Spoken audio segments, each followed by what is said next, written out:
Good morning, everyone. My name is Christina Araoka, and welcome. For our welcoming hymn, we will be singing Love Will Guide Us. Please rise in mind, body, or spirit, and join us in singing.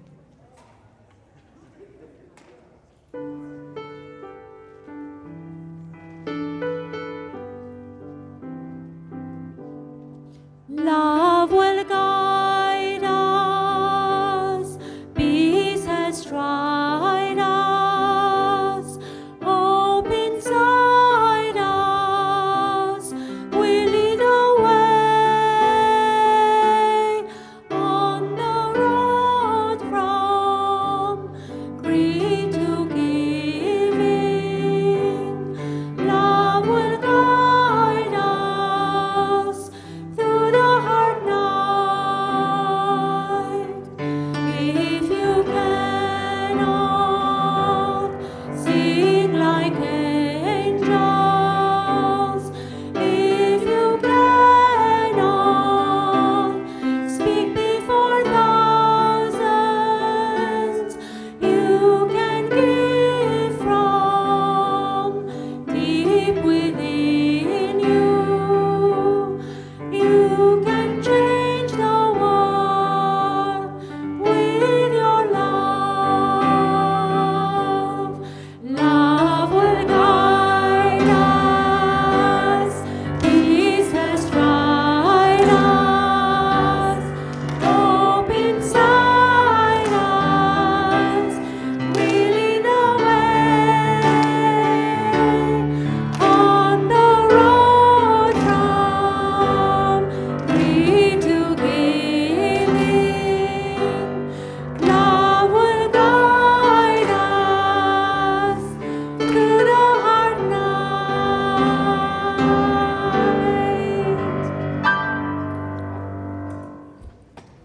You may be seated. Love will guide us. Isn't that the truth? Through the hard night. It's those hardest nights, those darkest nights where the stars shine the brightest. Keep that in mind as we go through this difficult time together. Good morning. And welcome to United. I'm sorry.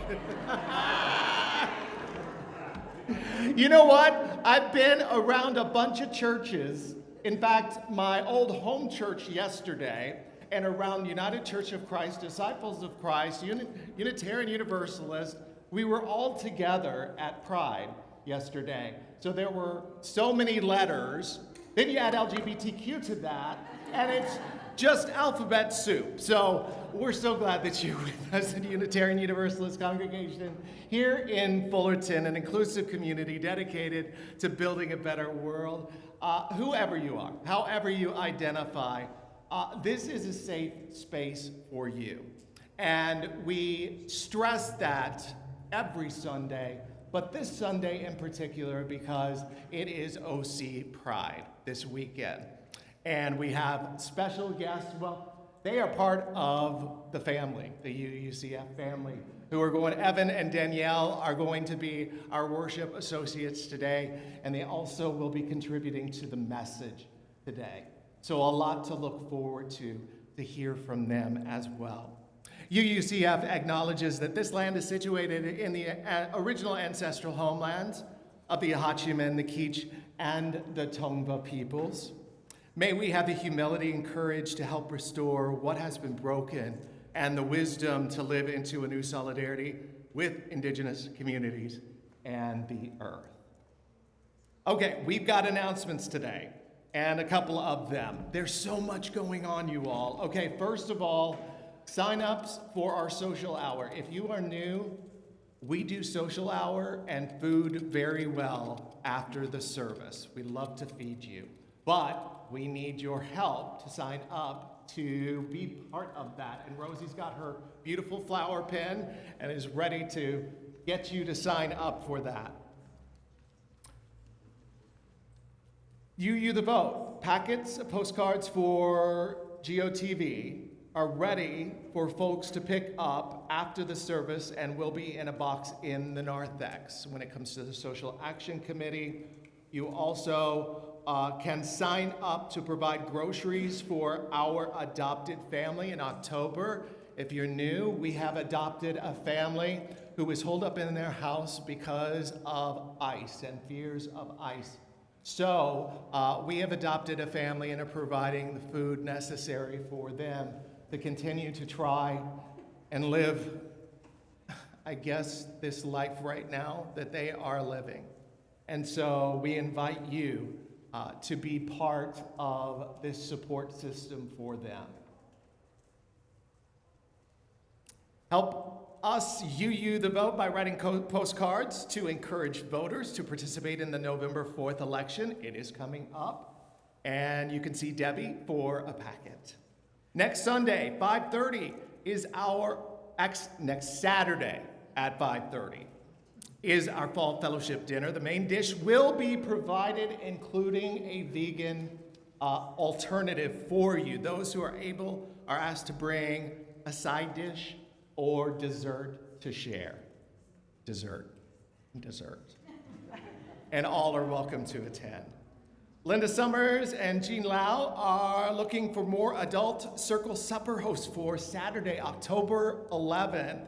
And if you're willing, let them know. Next Sunday, after the service, our men's group hosts the first of 2 ice cream socials. The proceeds will go towards camperships for our community. November Family Camp at De Benneville Pines. Get registered for that.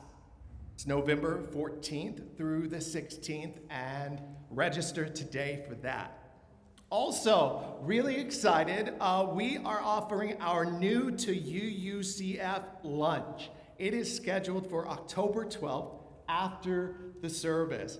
If you would like to come, if you're already a member or you think you know everything, there's going to be some surprises in there, and there's food, right?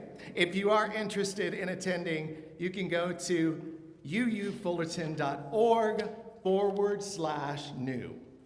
Our caring listener this week is Christina Garner.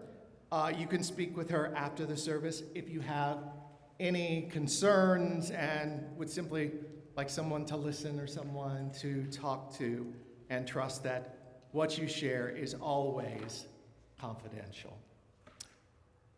A lot of stuff going on, right? Okay, we'll be sharing our joys and sorrows a little bit later in the service, so if you're in the sanctuary, the pink slips are in the back. We will be accepting those just before a time for all ages, so you've got a little while if you would like to fill out a form, and we can lift you up this morning. Okay, those of you in the sanctuary, you've got about 1 minute to greet your neighbors.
Good morning, everyone. My name is Christina Aroca, and welcome. It's so great to see a full house today.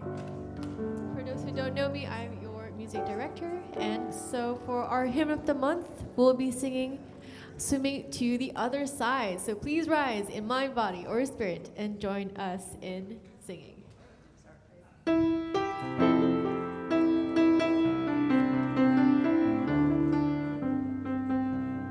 We are living in the great big dipper. We are washed very same way. We are swimming in the stream together, some in power and some in pain. We can wash this ground we walk on, cherishing the beings that live beside. Loving spirit will live forever. We're all swimming to the other side.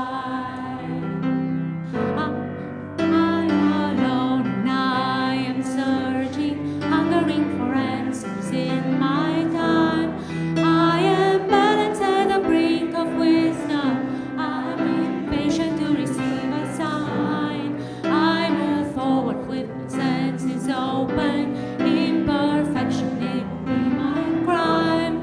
In humility, I will listen. We're all swimming to the other side. We are living in great big dipper.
I now invite Evan to light the chalice.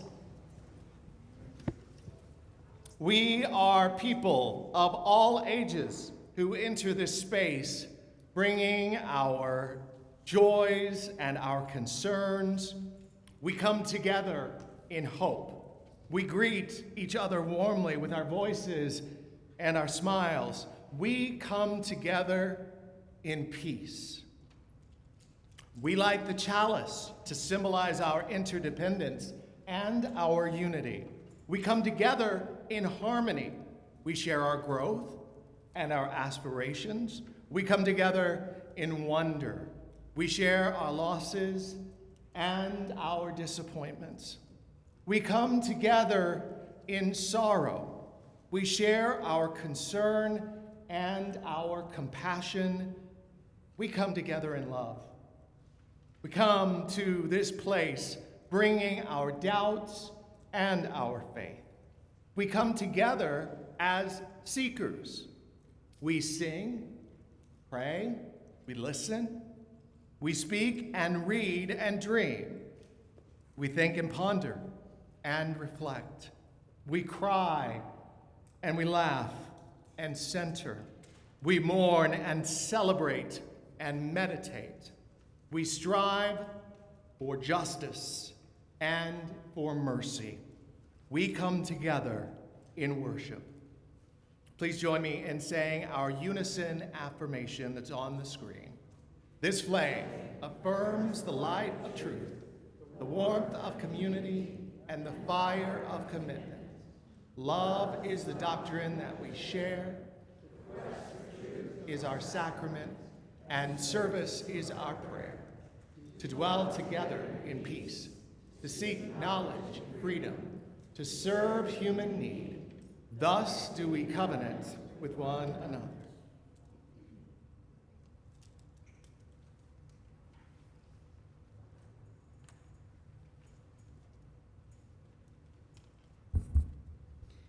It is our custom to provide donations of non-perishable foods and personal care items for Pathways of Hope, a local food bank. Please check the dates on your items as the children come forward. They are asked to collect the donations placed at the end of the rows. And now the children are invited to come forward for the time of all ages. From your sea to you I came, together we share, and from this we live. From your sea to you I came, together we share, and from this we live. Hello. Hello. Oh my goodness, so happy to have some of our friends we haven't seen in a while back. Yay. Good morning, everyone. My name is Megan Watson. I am the teen coordinator here at UUCF. This is Joy Ellis, our elementary teacher. And this weekend marked OC Pride, an annual event that first happened way back in 1989, before any of you were even thought of, probably. As such, there have been a lot of rainbows all over. But do any of you know why the rainbow is the LGBTQ symbol? Ooh, Andrew, what do you think?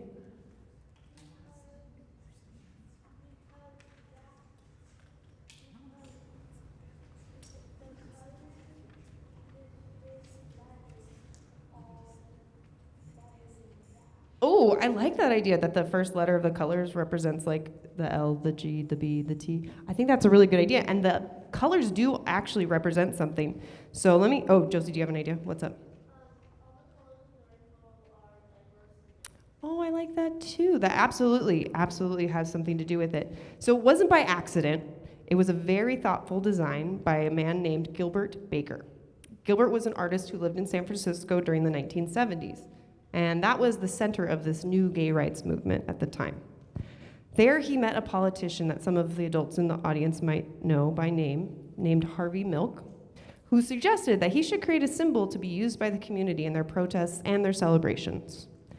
Gilbert had taught himself to sew after he left the army and decided he would make a flag to be used in the first gay pride parade. Or, sorry, not the first, like the 10th annual. He was inspired by the rainbow colors of the hippie movement, which was very big there in San Francisco, and by the Rolling Stones song, She's a Rainbow, which, if you haven't heard, excellent song. Some people think that he was inspired by Somewhere Over the Rainbow from The Wizard of Oz. Not true. The Rolling Stones was more of the inspiration. 30 people helped him hand dye the fabric and stitch each of the stripes together for that first flag. He originally created a 9-color flag, which was used in 1978, but because of issues with finding fabric that was the right color for each of those 9 stripes, and they wanted an even number of stripes, they actually cut it down to what we know now as the 6-stripe flag. That became the standard in 1979. Each of the stripes has a very specific meaning, and I'm gonna need some help, and it looks like I have exactly 6 people to help me. Yay! You guys will find out which color I didn't have construction paper for. So each of the stripes has a specific meaning. Joy, can you please be red? That's the one that I didn't have go really shiny. Red is for life, pulsating with energy of living authentically. So I guess it's nice that it's shiny. Josie, can you come up here and be orange? Orange is for healing, acknowledging the journey of overcoming past struggles. We're actually going to go the wrong way, but that's okay. Yellow is for sunlight. Andrew, can you come be the sunlight? Oh, go that way, go that way, go that way. So we're in the right direction. Yellow is for sunlight, illuminating the path forward towards a brighter future. Green is for nature. Alex, can you go sit next to Andrew? Thank you. symbolizing the harmonious interconnection of all beings. Hey, that sounds very familiar to some of our UU values. Blue is for serenity. Audrey, can you be blue for me? Thank you. Serenity, reflecting the inner peace found in embracing oneself. And Benny, oh my gosh, you're all alone out there. Can you be purple for me? Yay. The purple stripe stands for spirit, honoring the spiritual dimensions of human experience. Gilbert purposely never trademarked his flag. He wanted it to be something that everyone could use however they wanted. Nowadays, we see rainbows everywhere around Pride time. Hats, socks, dogs' clothes, tutus, everywhere. I could do a whole thing about rainbow capitalism, but now you know that each of those stripes has a very important and special meaning, and it wasn't just because the rainbow is pretty, but because each of those stripes represents part of this diverse community. All right, we're gonna go to our classes now. Thank you guys for helping. Go with wisdom, go with wonder, go to create a brighter day. Learn to see the light within you as we send you on your way. Go with wisdom, go with wonder, go to create a brighter day. Learn to see the light within you as we send you on your way.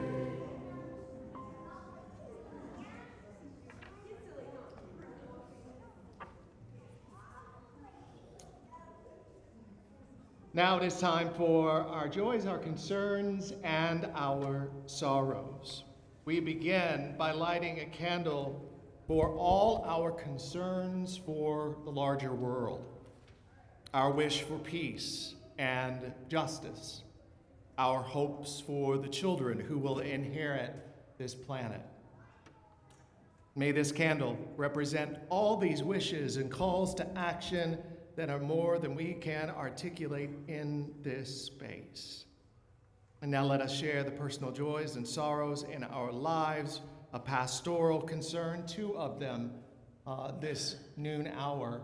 One is for Portland and for the people of Portland as we see problems there as the president leads the government against the people of the United States in Portland.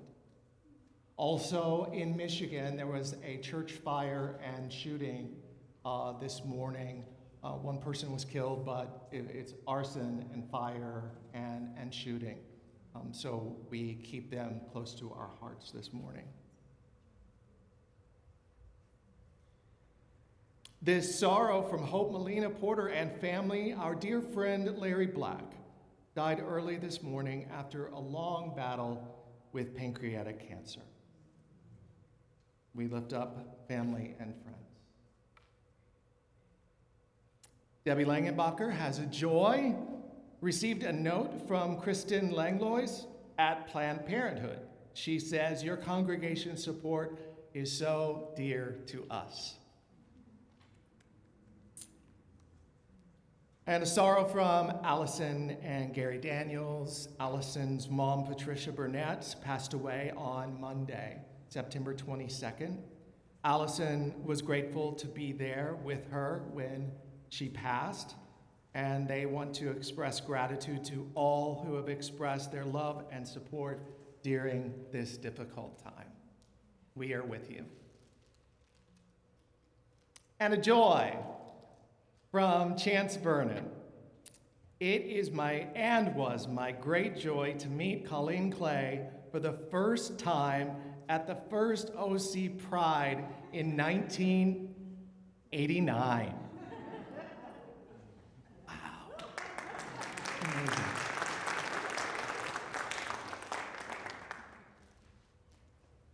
Congratulations, that's amazing. We now light one more candle for all of those joys, concerns, and sorrows. And Megan has one more. Come on up. No. I received an email from Chris Heaton. Liz's stepmother passed away, so they'll be returning to Buffalo to make arrangements. So please keep Chris and Liz and their family in your thoughts and prayers. Thank you. As we light that one more candle for all the joys, concerns, and sorrows that remain unexpressed but are still held close to our hearts, let's go ahead and read the affirmation together. We join you in celebrating your joys. May you feel our love and compassion for your sorrows and concerns, for all that is spoken and unspoken. Sustain us all. For our next hymn, we'll be singing How Could Anyone? Please rise in mind, body, or spirit and join us in singing.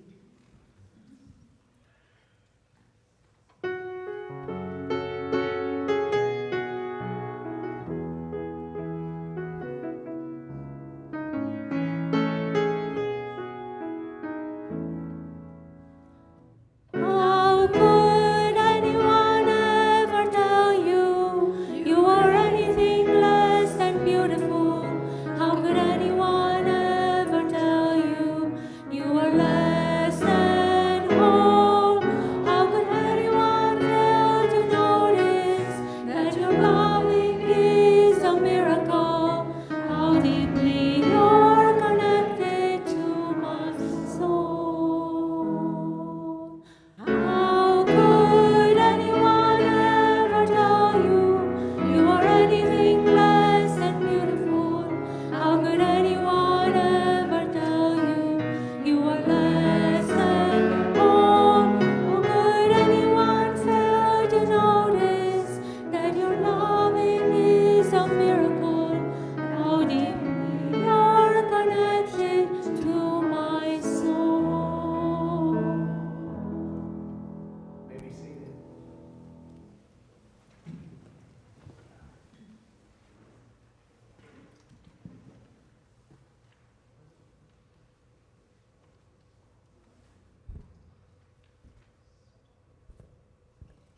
Let us move into the spirit of meditation, reflection, and prayer. You may close your eyes, take a deep breath, whatever helps you find your center. I Wish I Knew by Donna Ashworth. She spoke to the teachers. They told her to sit and wait her turn, and to speak with respect. She spoke to her parents. They told her to try, to never give up, to work hard and strive. She spoke to her friends. They told her to change, to act more like them, to stop being strange.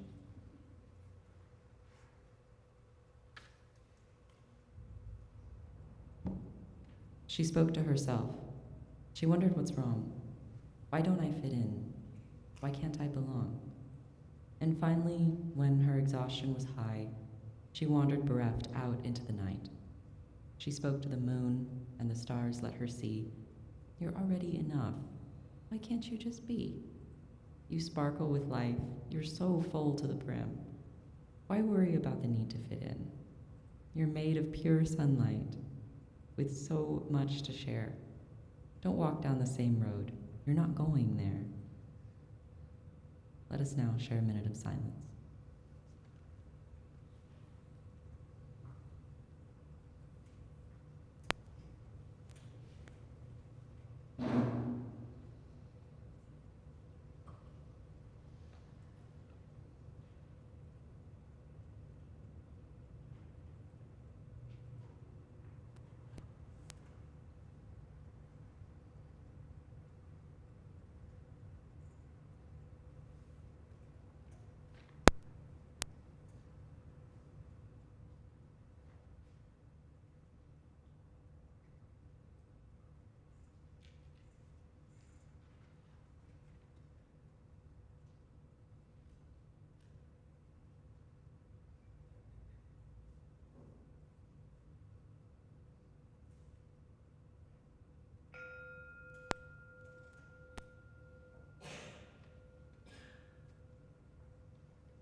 We are a rainbow people by Naomi King.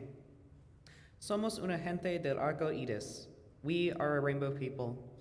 The rainbow is an arc of light brilliantly displaying all the colors of the visible spectrum, all the colors that combine to make the astounding beauty of our world, all the colors that combine to reflect the astounding diversity of human expression. Nous sommes des gens de l'arc-en-ciel. We are red people who respect others. We are orange people who offer fate and kind treatment. We are yellow people yearning for learning. Somos una gente del arco iris. We are green people who grow in our search for truth and meaning. We are blue people who believe in what we are achieving. We are indigo people insisting on freedom, love, and peace. We are violet people valuing the web that does not cease and we did not create. Nous sommes des gens de l'arc-en-ciel. Unitarian Universalism shows up refracted through thousands of different human expressions and experiences through individuals living our promises, through covenanted communities, through our associations and our actions. We are a rainbow people. Together, what we give heals and transforms our world. This is our covenant, our bridge of heaven, our dream and our reality. The flame of the chalice lit around the world is the source of light and the pot of gold at the end of that rainbow. The flame of that chalice is filled with the light we bring and nurtured by our hopes and dreams. We know the rainbow begins with you and me. For somos una gente del arco iris, nous sommes des gens de l'arc-en-ciel. We are a rainbow people. Let us grow the rainbow again today.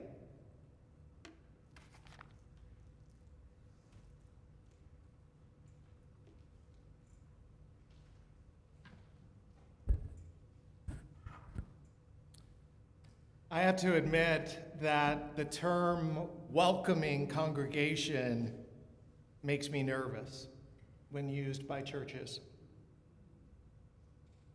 And that is how UU congregations define themselves as safe spaces of affirmation and no harm. But for me, as a Christian and going through the Christian faith, far too many churches say that they are welcoming, but there should be an asterisk there. They are welcoming, sure, but it's not welcoming to LGBTQ plus people living their authentic lives. It's a manipulative word to get people in the door with the goal of saving them and fixing them. Let me make it clear, we don't need saving and we don't need fixing.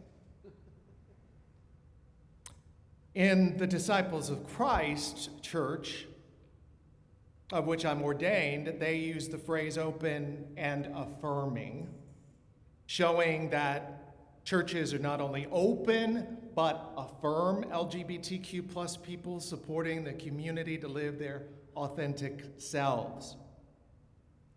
Open up the queer and Christian forum on Reddit, or talk to enough LGBTQ plus people who grew up in the church and who even after coming out wanted a community of faith, and you will find many who got burned and traumatized. And this group doesn't even include the many youth in those asterisk welcoming churches who are LGBTQ plus, who have no choice and who are traumatized every single week. Trauma upon trauma upon trauma. I share that trauma with my siblings, my queer siblings, even as a cisgender white gay man.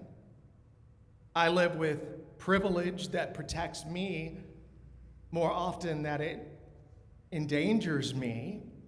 But make no mistake, our government, past and present, has tried to erase people like me and others, and even more fiercely to erase our trans siblings currently. Queer people of color, trans folks, gender non-conforming people, they are being targeted first, hardest, and most consistently. So let's name the truth. The US government has never been neutral about queer lives. It is tried again and again to legislate us out of existence. In the 1950s, the federal government purged queer people from civil service. They called us security risks. That policy destroyed thousands of lives. In the 1960s, police raided bars where queer people gathered. They aimed their batons specifically at black and brown bodies first. That's why Stonewall wasn't polite. It was a riot led by trans women of color and drag queens who said, "Enough is enough." In the 1980s, the Reagan administration looked away while HIV ravaged our communities. The words didn't exit his lips for 4 years. Silence became policy. And the result? Entire generations of queer people died before their time. And now, the current administration is getting rid of HIV/AIDS education and access to care. And the science community says we should expect a rise in HIV infections around the globe, but also here. In our own lifetimes, we've watched school boards in this county ban books with queer characters. We've watched states try to criminalize trans people for existing in public. And under the current administration, erasure isn't a metaphor. It is a memo. The government is erasing the word transgender from official documents. So the writing is on the wall, and the pattern is clear. The people in power try to erase what they can't control or who are different from them. And the erasure always begins at the margins. Queer people of color, trans youth, and immigrants who are LGBTQ+. Those of us who are white, cis, male, or otherwise shielded by privilege. We may feel the squeeze later, and then you may feel the squeeze. As Unitarian Universalists, we affirm the inherent worth and dignity of every person. Not some people, not the ones who look like me, who look like us, not the ones who make us comfortable, but every person.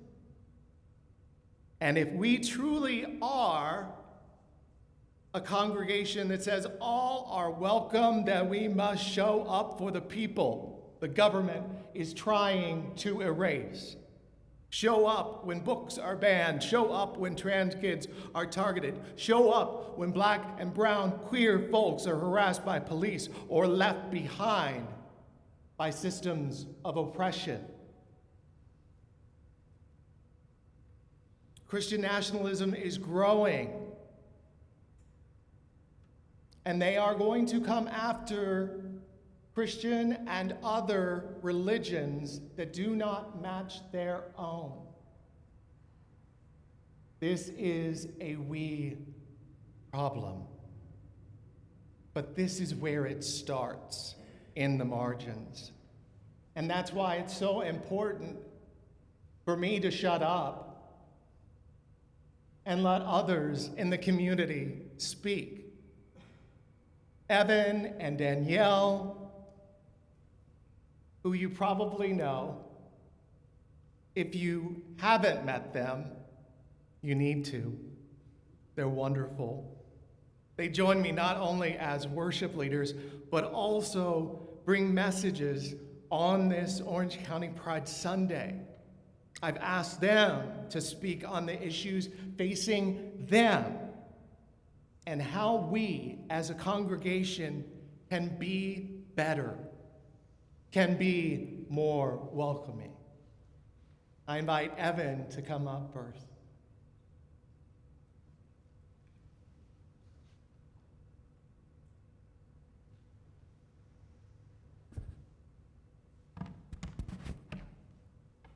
Thank you, Rob. So as our Reverend said, my name is Evan. I'm 22. I'm a lesbian woman. It took me quite some time to figure that one out because everyone told me that was not okay, and I'm so happy to know that now. Before I begin, I'd like to give a few notes to those of us in here wondering what it is that you can do. A couple just more practical things.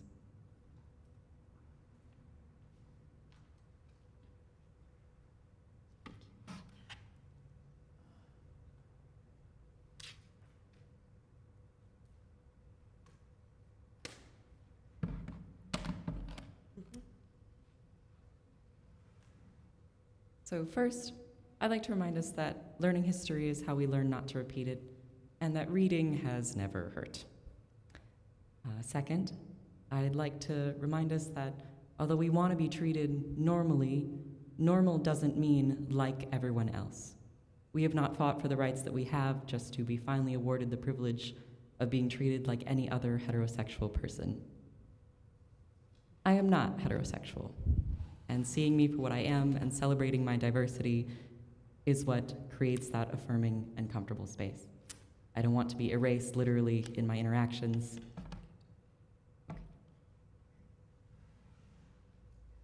I want to be seen fully as I am. Normal is me.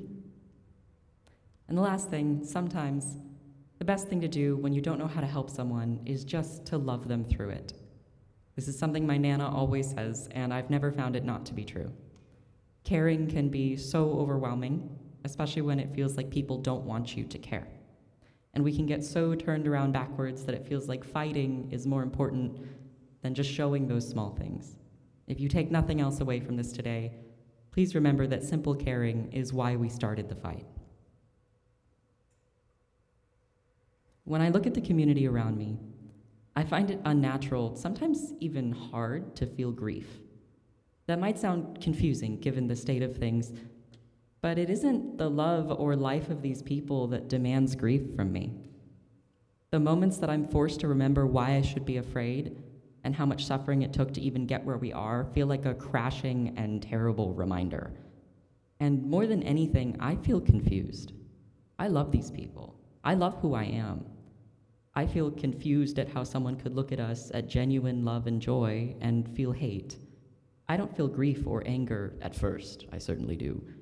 I just feel hurt and confused. It's impossible to remember every person who sacrificed for us to live the way that we do, but it's not possible and not acceptable to forget what they gave. And so of course I grieve for them. And I believe that the best way to honor them is to be alive, to live as myself without apology, to encourage others to do the same, and to never give up the fight. My lesson through this loss is to look at my community, at the loved ones around me, and feel incredible gratitude and joy for them. There are plenty of people out there putting a whole lot of work and a whole lot of time into giving me grief. There is administration, funding, and hate between me and a safe world, but there is not an ounce of resistance between me and showing love and kindness and joy today, gay or otherwise. At OC Pride yesterday, I didn't watch women singing in sparkly pink dresses and feel afraid that they'd lose their colors. I didn't nervously shush my friend Eric when he wanted to give $1 to a dancer he liked. When Reverend Rob proudly showed me photos of his happy and very tall husband, sadness is not what I felt towards him. My girlfriend trying on dresses and twirling in excitement, so cute, doesn't warrant pity from me. This is happiness. This is hope, relief, confidence, and laughter. This is a man in love and a girl in something pretty. These lives are not events that I bear witness to. They are not historical moments, and they have no right to be overlain with disgust. I'm not aiming to live a politicized life. And it is not the nature of my community that demands grief. Often, even from allies, I've heard so much pitiful or fearful rhetoric. For many, coming out, albeit given we have a supportive family, still means the first thing their families express is nervousness and fear and anxiety. We get questions and comments before anything else like, are you sure you want to be open about this? It's not safe out there. I love you, but I just wouldn't wish this on anyone. It's a hard identity. I think it's fair to say most of us don't live our lives hoping to be part of a hard-earned history. Many of us are at least peripherally familiar with loss in the queer community. As our Reverend just said, we've all heard the word AIDS. We may even know a couple names or faces of the movements, such as Marsha P. Johnson, Sylvia Rivera, or maybe just Elton John and Freddie Mercury. We might have heard of the Stonewall riots, or of memorials like the AIDS quilt, a 54-ton collection of panels representing people who were lost. This is an all too large tapestry created out of a sacrifice that none of us volunteered to make. And in case you didn't know, we owe the accessible treatment for HIV/AIDS that we now have to every single one of those 50,000 grave-shaped panels on that quilt. I will not, by any means or in any way, deny that this is not easy. It isn't easy to watch my friends feel so much pain. It isn't easy to see a news break every week about another one of our rights being threatened or taken away. It isn't light or funny to know that the scale of this death is not in the past, to know how many of us don't want to be here anymore and don't want to deal with this. I shudder to think of how many names we don't know, how many faces have been lost to the sea of forgettable suffering. I don't want to suffer. I don't want to fight. I don't want people to look at me and feel pity for something that brings me so much joy and so much love. I don't want to be remembered for how many police hit me, how many people screamed at me, how many marches I participated in. I don't want to be remembered for begging or shouting, and I don't want to be forgotten for how much violence it has taken to be here today. I want to be remembered for how I love my sisters, how I make art, how nature makes me cry, how almost anything makes me cry. I want the person I love to be remembered for how much she loves music, how badly she wants to be a teacher, how she likes spicy food, and how beautiful that smile is. I love without hesitation because we have lost enough. I love without grief because if not, what was it for? Why did the men and women of our history have to be remembered and forgotten, if not for us to honor what they gave? Strangers lost in time gave me love simply by choosing their own truth. They didn't choose to be part of history. They chose to go dancing, to take photos, to make friends, and to believe in one another. So I'm not afraid. I will not bow. I will not make it any easier for anyone in this world to force grief upon me. They can take a whole lot, truthfully. They could march on my mind with all the money and all the power in the world, but they still can't take my love. I protest, I shout, I fight, and I remember by looking at the lives of the community around me and living joyfully with them. And I am far from the first person to say that joy is an act of resistance, but I will reiterate that it truly is. I honor grief by gushing over cute photos, kissing my beautiful girl, and teasing my friends. Love is what we've all fought for, so loving is exactly what I'll do.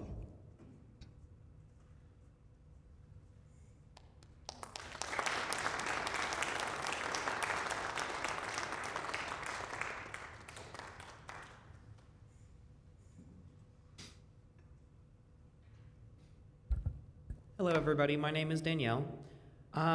You guys might have seen me before around. I discovered that I'm transgender about 4 years ago, and I came out to my family and close friends in March of this year. Being trans is not an inherently bad thing that you may have heard before. It's simply just a journey or a self-discovery. I was born like this. Nobody did anything to me or said anything to me. It is simply just the way that I was meant to be. It's natural as the trees and the grass. I wanted to take the time today to talk about what's going on in the trans community and explain how it feels to live in a world that's not built for me. In the trans community, there is a lot of suffering that is happening right now. If you didn't know that 0.4% of the US population has attempted suicide before. However, for transgender adults, that number jumps up to a staggering 42%. I am no stranger to these thoughts. Being trans definitely makes those thoughts more present in my mind. But most of the pain doesn't come from being trans. It comes from people stopping me from being trans. For you all, what this would look like, if you're a woman, is asking you to wear a suit and have very short hair for the rest of your life. Or, if you're a man, asking you to wear a full face of makeup and a dress every Sunday. No exceptions. If you don't like it, then I need you to explain to me why the other option is more correct for you. And even then, I may not fully understand you. It may feel like a silly concept, but this is what trans people have to face every single day. Society was built in a way that if you were born in one way, then you must look and act a specific way for the rest of your life. This does not leave a lot of wiggle room for the trans community. Unfortunately, societal problems is not the only thing that my community has to deal with in their day-to-day lives. Trans people are now at the 7th stage out of 10 of genocide in this country, and the US has been put under a warning on the genocide watch list.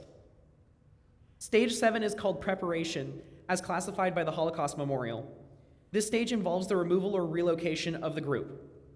This looks like the removal of gender-affirming care and resources.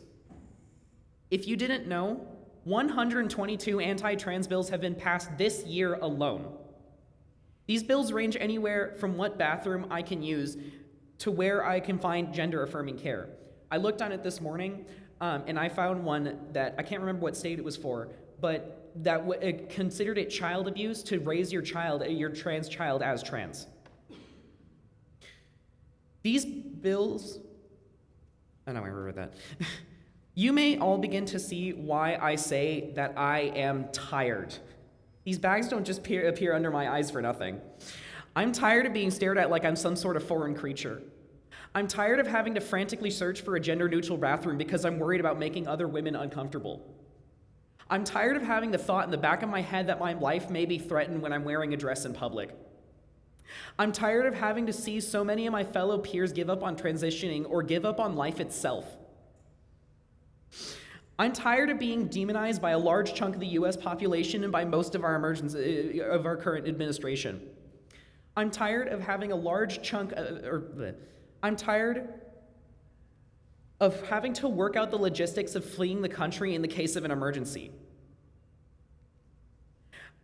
It's time for us to all lift our head and look at what's happening to queer people in today's age.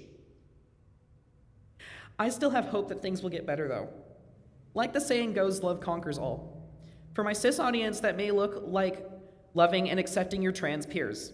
Even a gesture as small as calling them by their preferred names or pronouns makes a world of difference. I've heard a saying going around the trans community every now and then that changing one word, it just costs you one word to change a name, but not changing it could cost a life. As for me, I will continue on loving myself. The world may be a scary place for me with roadblocks at every turn, but I can never stop loving myself. To do that is to admit defeat. Some of the highs that I've experienced by recognizing who I am when I look in the mirror, I wouldn't trade for the world. I have cried tears of joy before just being able to splash in the water in a pretty swimsuit. I am proud to be a trans woman. I wouldn't want it to be any other way. I'm perfect just the way that I am.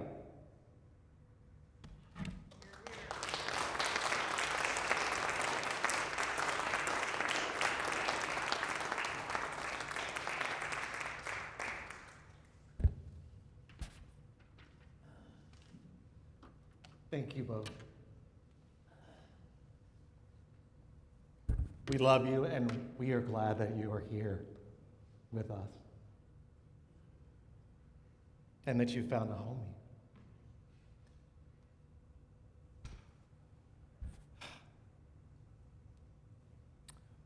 One topic that I sort of touched on for those of you who are teachers and in education is the attack on public education and school boards. These meetings have become hostile toward minorities, especially those in the LGBTQ plus community and their children. And this is not random in any way, shape, or form. Steve Bannon himself has planned this strategy to take over education, to plant fear and resentment in our schools, to silence honest teaching about race, gender, and history. We need our presence known there. Our silence is permission. It is time to show up, to speak, and to stand with students and family and teachers who are under attack. If we mean what we say about affirming the worth and dignity of every person, we cannot sit this one out. Stonewall was not the end, it was a beginning. And we have made steps forward, but that progress is being wiped out. Erasure is the strategy of the powerful, but resistance is still the duty of the faithful. As Dr. King said, the arc of the moral universe is long, but it bends towards justice. And it is up to us as Unitarian Universalists, like our past siblings, to bend it. We will not be erased. We will not be silent. The suicide rate is higher, like Danielle talked about. We can make this space even safer by the words that we choose, by the actions we take. We can create space to facilitate healing by doing some of the things we have recently done, listening and hugging at Fullerton Pride, being there yesterday at OC Pride, adding pronouns to our name tags, giving our dear, sweet siblings a voice in the pulpit. Understanding that it takes courage to walk into a sanctuary like this when there is trauma. We didn't become a welcoming congregation in the past. We become a more welcoming congregation every single day. Evolving, communicating, planning, doing, and most importantly, listening. Amen.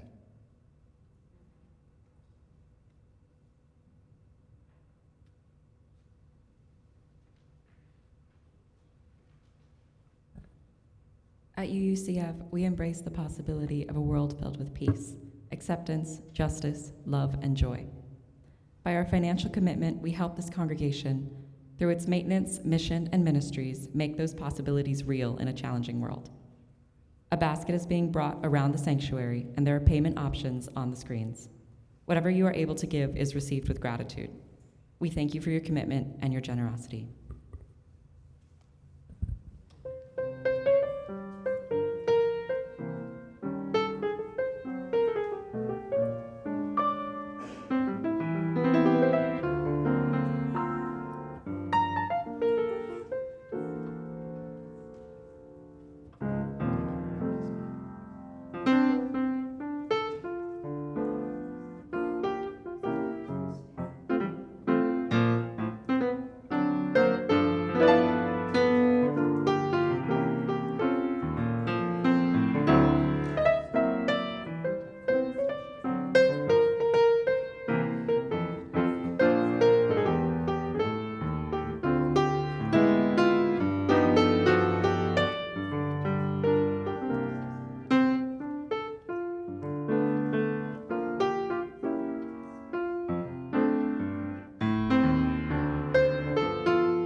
As Danielle said, just one word can make all the difference between life and death. Our current administration has eliminated the LGBTQ plus option on the suicide hotline. Let that sink in the cruelty of what is happening. But then there's a thing called the Trevor Project. I invite you to look at it, to see what they are doing. Maybe it'll give you some ideas about what we are doing. And I know that these two have planted seeds for all of us to think about as siblings in our own congregation. Go now in peace, and we'll see you for a social hour afterwards. For our closing hymn, we'll be singing hymn number 1014, Answering the Call of Love. Please rise on with my. Oh. You know what? I forgot to do the chalice. Let's do that very quickly. We now extinguish this chalice, but not the light of truth, the warmth of community, or the fire of commitment. These we carry in our hearts wherever we may go. And so we say together, Amen, Shalom, Salam, Namaste, and blessed be. For our closing hymn, we will be singing Answering the Call of Love. Please rise in mind, body, or spirit, and join us in singing.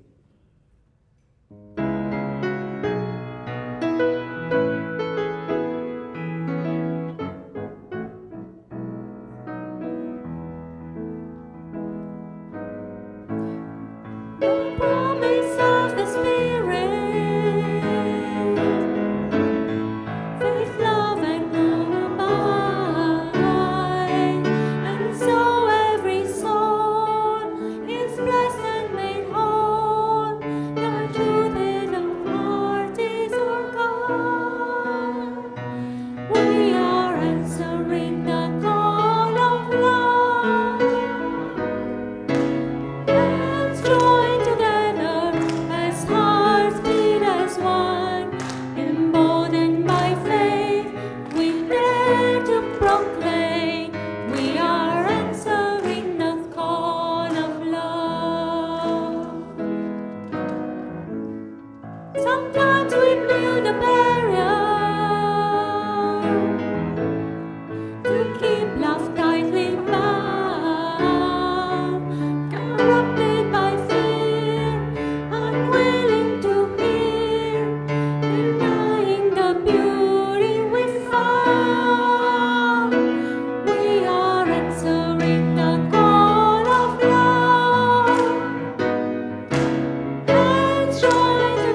open